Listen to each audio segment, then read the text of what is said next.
Do you know who invented the manger? I'm going to tell you about it. Pay close attention. The manger was invented by Saint Francis of Assisi, the saint of humility and poverty, on Christmas of 1223, many years ago, in the small town of Greccio, in Italy. Francis was weak and ill, and thinking that maybe that would be his last Christmas on earth, he wanted to celebrate it in a different and very special way.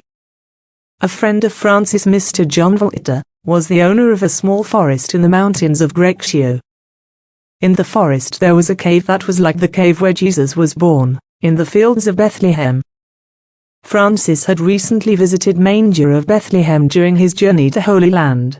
He told to his friend his idea to make a live manger there, and together they prepared everything, in secret, so that it would be a surprise for the villagers, children and adults.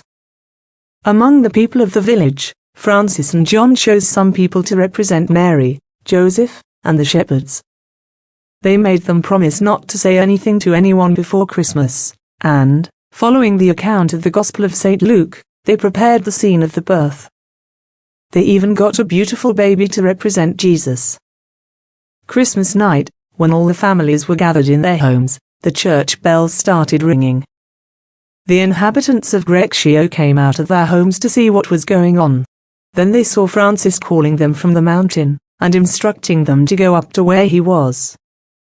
Lighting up with torches, because the night was very dark and it was very cold, everyone headed to the appointed place, and when they arrived they were so amazed that they fell to their knees, because they were seeing something they had never thought they could see. It was as if time had gone back many, many years, and they were in Bethlehem, celebrating the first Christmas in history.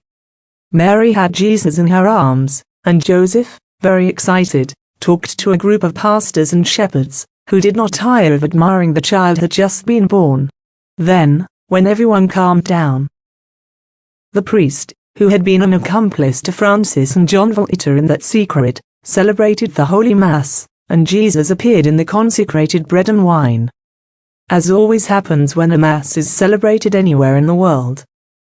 Finished the Eucharist, Francis, full of love and joy, told all those present, with luxury details, the beautiful story of Christmas, and Jesus, light of the world, filled their hearts with peace and love.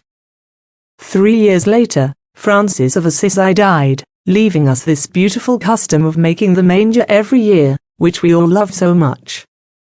Wish you all 8th centenary year of Christmas crib.